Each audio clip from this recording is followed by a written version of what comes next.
Romans 5:8.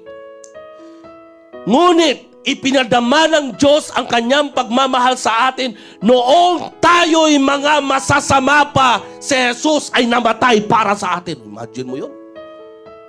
Nung ikaw ay masama pa, nung hindi ka pa pumapasok sa simbahan, nung hindi ka pa nagbabasa ng Biblia, nung hindi ka pa nakikinig sa salita ng Diyos, yung matigas pa ang ulo mo, yung pasaway ka sa mga magulang mo, may good news ako sa iyo, noon pa man, minahal ka na ng Diyos.